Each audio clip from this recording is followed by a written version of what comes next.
What's up, everybody? This is the Sad Man here, and today we say farewell to brave, sweet Concord. Look how they massacred my boy. Who shall not have died in vain. We are here to mourn the death of a legendary video game, whose legacy will live on forever. I'll always remember Concord for It's got the makings of something that could go the distance in the months and years to come. I got nothing. Sorry. This is one of those M. Night Shyamalan twists that nobody expected, right? The game that garnered a peak concurrent player count of 697 on launch night? That's less than Sex with Hitler. For those that forgot Concord existed, I don't blame you. It's a game that released and died within about a week and a half. It had so few players that most of the ranked modes were completely unplayable right from the get-go. After the servers had been taken offline and the game pulled from digital and physical stores, there were rumors that maybe they would find some way to retool it and push it back out into the market. Those rumors have been silenced, okay? They have shut down the studio. Now, Concord was a generic hero shooter that, for some reason, released in an oversaturated market while asking for $40 in a genre where most hero shooters are free to play. I made a video on why this game failed on the main channel. You can check it out if you want to see me go in depth on it. But the main gist is that the character designs were unappealing and uninteresting. The gameplay was generic. Visually, it was unappealing. And it's just one of those games you look at and you're like, I don't know why I would ever play that. Concord failed to garner much of an audience because it couldn't stand out from its competition. And it's not like it's impossible to break into the hero shooter market.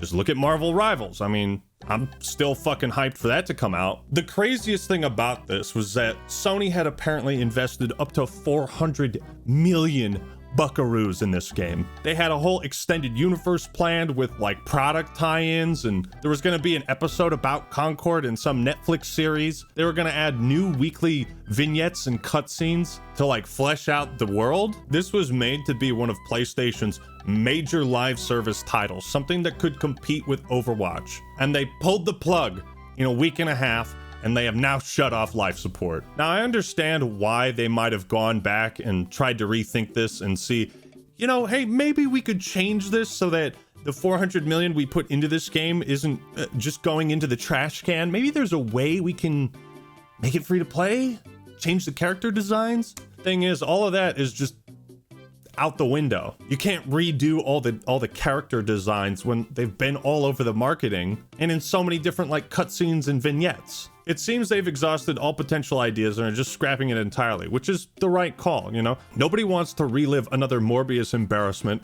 where you re-release something nobody wanted and then it fails again because still nobody wants it. What doesn't make sense to me is that this was Firewalk Studios' first and only game they made. Why throw $400 million at them? Why write them a blank check? Here's some money. Goodbye. Shutting down the studio is going to affect about 210 jobs, according to Bloomberg. And fellas, I think I speak for all of us when I say, yes, I fucking love layoffs in the game industry. I love, it's gotta be one of my favorite genders. Layoffs and studio shutdowns, hell yeah. But seriously, while it's easy and highly entertaining to make fun of Concord, just remember this isn't a good thing. This is not a good sign for the health of the game industry. A $400 million failure is not something to be celebrated if you're a fan of this hobby. Gaming. That spells disaster for other studios, other developers, publishers, and projects. While Sony is doing the right thing and not falling victim to the sunk cost fallacy, the negative effects of this situation could reverberate across the entire industry. But hopefully it marks a positive change where brand new studios aren't given a blank check to make whatever the fuck they want. You know, there's this consistent pattern of publishers over-investing in projects and taking completely unnecessary risks. Give new studios smaller budgets.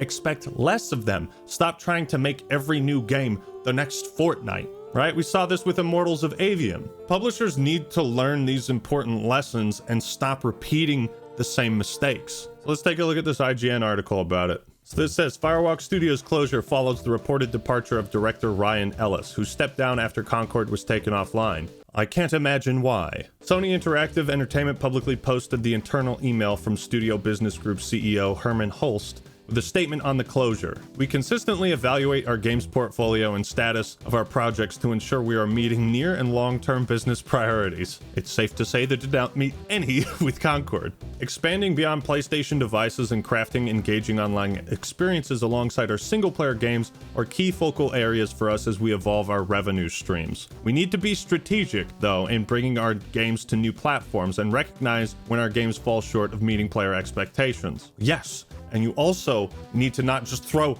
$400 million at whatever bumfuck project you think is going to be able to compete with Overwatch. It's important to note that they're not saying they're shifting focus away from live service games, just that they're going to rethink it.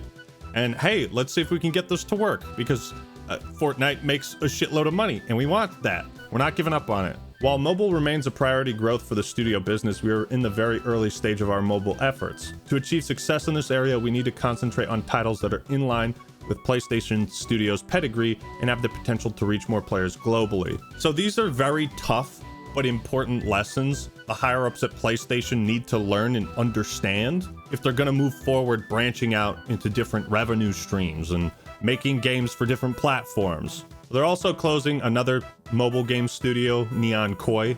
Regarding Firewalk, as announced in early September, certain aspects of Concord were exceptional, but others did not land with enough players. I mean, the game didn't land with players, but if Concord was just one big practical joke, then the joke landed. Yeah, it was an expensive joke, but take a look at these fucking outfits. I do like how whenever a game fails or does poorly or gets a lot of negative reception, it's always, well, the game didn't land with players. Because they can't be brutally honest and say, yeah, we didn't really check in with the people making this game, and we didn't see the designs of the characters, and we didn't think about how a $40 price tag would deter any newcomers from trying this game. And as a result, we took the game offline. We have spent considerable time these past few months exploring all our options. When they say they've spent considerable time exploring all options, I think they have. But realistically, I don't think anybody thought there would be some kind of redemption arc in store for Concord. It's not like No Man's Sky. That was a game people were actually interested in and wanted to see it deliver on the promises it failed to at launch. Concord was a game that people just didn't give a fuck about, and you can't really fix that without making a new game entirely. After much thought, we have determined the best path forward is to permanently sunset the game and close the studio. I want to thank all of Firewalk for their craftsmanship, creative spirit, and dedication. Because I can't write, "You sons of bitches cost us so much money." The sad irony is that Concord managed to do something a lot of other AAA first-party titles don't, which is work at release. There were talented, creative people on the team. I think it's obvious to see that. But even if you spend 8 years painting a pile of dog shit, well, it's still a painting of dog shit, no matter how detailed or clean it looks. It goes to show that high-quality visuals don't translate to a high-quality game. Who would have thought? It's understandable that the studio would get shut down, but you also have to wonder why they were given such a ridiculous project to make in the first place. Where does the blame truly lie with? Could it be out-of-touch leadership at Sony who didn't check in with the game and make sure things were running smoothly?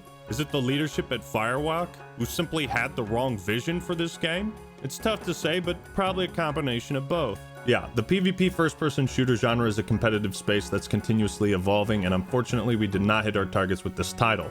We will take the lessons learned from Concord and continue to advance our live service capabilities to deliver growth in the future. Yes, first-person shooters are a competitive genre, which makes it all the more puzzling why you would dump so much money into a game that clearly didn't appeal to people. Like, you don't need a business degree to figure out that charging $40 for this crap was like instantly gonna make your game fail. But they're not gonna give up on the live service business model, folks. Let's see what happens with Concord 2, Reconquered. This passage here is important. I'm a big believer in the benefits of embracing creative experimentation and developing new IP. However, growing through sustainable financials, especially in a challenged economic environment, is critical. So at least that's a silver lining. They're not giving up on creating entirely new franchises. But make no mistake, Concord stands as the biggest financial disaster in video game history, arguably one of the largest flops of any media launch. Again, I want to drill it in your brain that this was a $400 million game that made $0 back. Somewhere in this process, some people fucked up big time. Whether it was leadership at Sony who didn't know what kind of game they were making, or leadership at Firewalk who didn't know how to market and sell this to your average Joe gamer. It's truly stunning that along this like 6-8 year development cycle, that catastrophe was never averted. And one of the reasons why the ship did not steer away from disaster, but rode straight into it, was that Concord was made amidst a culture of toxic positivity. The shooter was internally referred to as the future of PlayStation, with Star Wars-like potential. Jesus, that's depressing, man.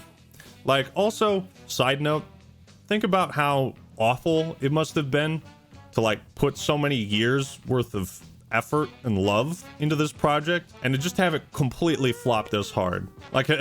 Like imagine spending 6 years on a video that gets 800 views, you know? Now, in a PlayStation podcast called Sacred Symbols, Colin Moriarty, I think I pronounced that right, had this to say. A major thing about the game, there was, and I think we can kind of get this vibe from just the nature of the people making it and kind of the way the game reads and all that, a toxic positivity vibe.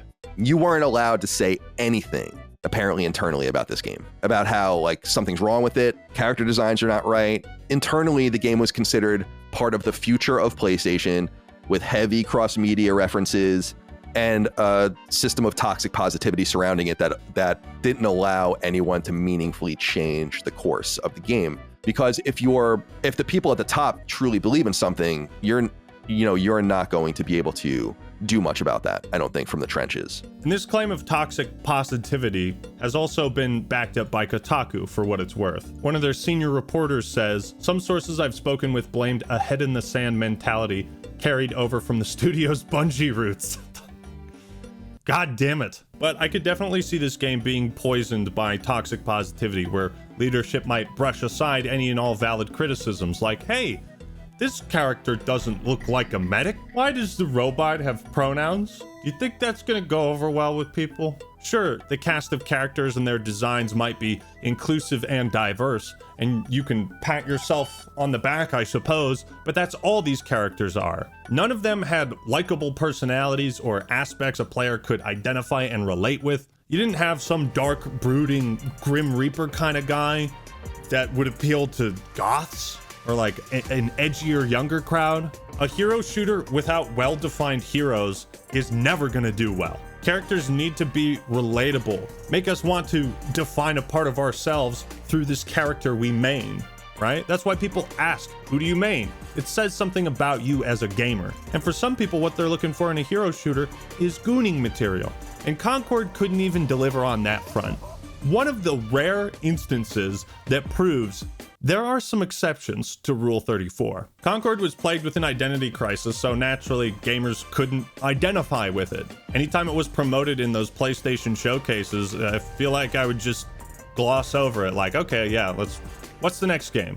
I didn't care about that one. But then when Concord came out, what got people interested in it was that they heard it was a massive failure, you know? In some ways, it's poetic that we have both The Day Before and Concord on two radically different ends of the spectrum, yet they both achieved the same result: complete and total failure. On one end, you have The Day Before, which was just a fucking scam, like barely even a video game.